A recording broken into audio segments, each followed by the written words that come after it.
Basic psychology. Explanations for forgetting. Interference theory. Sarah, have you ever heard of interference theory in psychology? No, I haven't. What is it?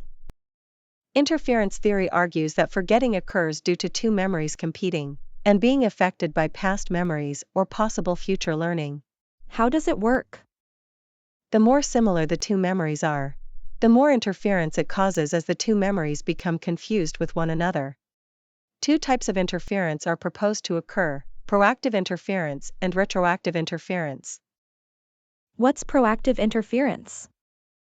Proactive interference occurs forward in time and with the coding of new memories being interfered with due to past similar memories. For example, an old mobile number is recalled when trying to recall the new mobile phone number.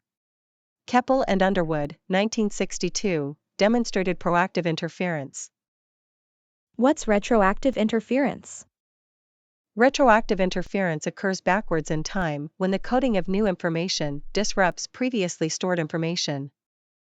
For example, you learn your new mobile number but are unable to remember your old one. Sarasso, 1967, suggested one possible explanation for retroactive interference was there was no actual loss of information, but merely the wrong information was accessed as it had been moved.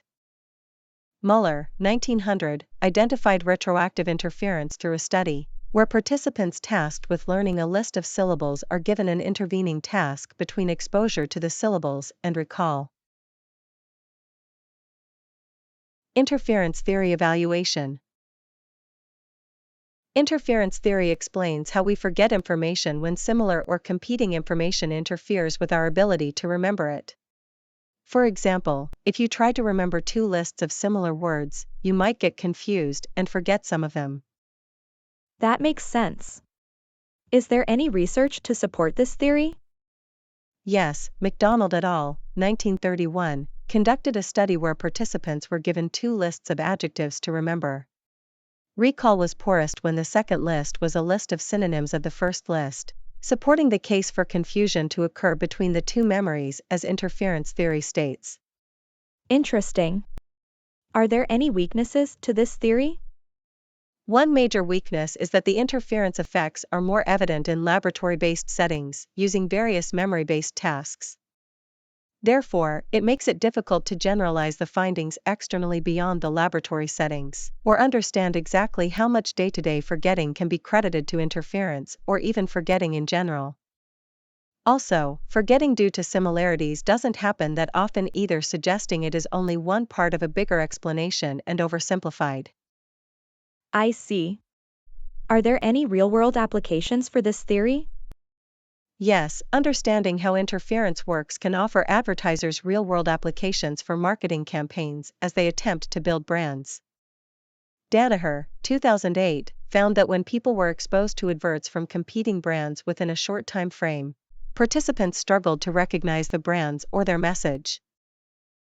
By ensuring adverts are spaced significantly far apart from the airing of rival brands, or by repeating more on one day, rather than over the week with rival brands, this can help avoid dilution of adverts. Retrieval failure. Retrieval failure is when we forget something because we can't access the memory due to insufficient clues or cues to aid recall. It's not that the memory is unavailable, but we can't find it without the right cues. That's interesting. So, what kind of cues are we talking about? Think of it like a labeling system on a filing system. The cues act as markers to aid recall, and without these, the mind is unable to locate the correct memory. The effectiveness of a cue depends on the number of items associated with it, with fewer items leading to a more effective cue. I see. What did Tolving say about this? Tolving called this the encoding specificity principle, where recollection is affected if the context of recall is different from what it was when the memory was coded. Memory recall is most effective when information present at the time of encoding is available during retrieval. That makes sense. So, what are the two main types of cue-dependent forgetting? The two main types are context-dependent failure and state-dependent failure. Context-dependent failure relies on external environmental retrieval cues being similar to when the information was encoded to aid recall. State-dependent failure would occur when the internal state of the person is different from when the information was encoded. Can you give me an example of context-dependent failure? Sure. Being in the same room where you learned the answers to a test and then taking the test in this room would result in greater recall than being in a different room. Environmental context such as being at a particular place can trigger retrieval, as can particular sights or sounds if they are experienced strongly enough during encoding. That's fascinating. Do you have an example of state-dependent failure? Yes, feeling a different emotion while trying to remember something can result in state-dependent failure. For example, trying to recall information when you were happy while you are feeling sad. Overton's study found that participants struggled with recall more when trying to retrieve the information in a state that is different from the time of encoding. Retrieval failure evaluation. Retrieval failure happens when we are unable to recall information that we have previously learned.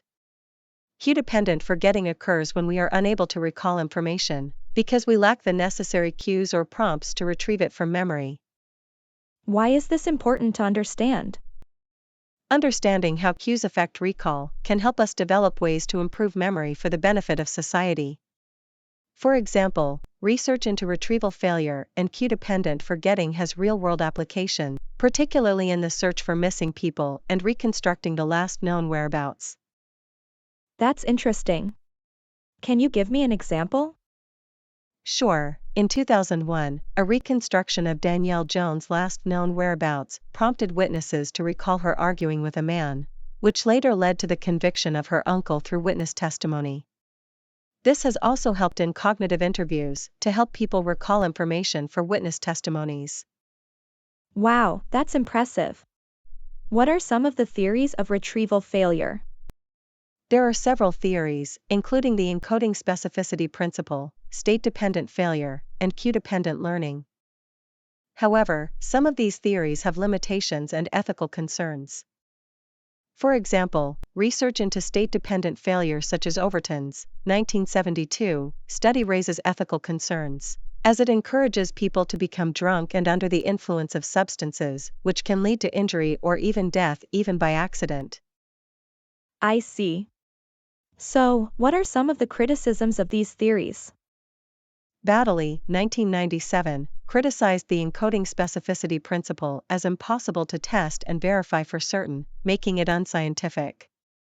Similarly, Baddeley's 1975 study found supporting evidence for cue-dependent learning and how context cues aided retrieval.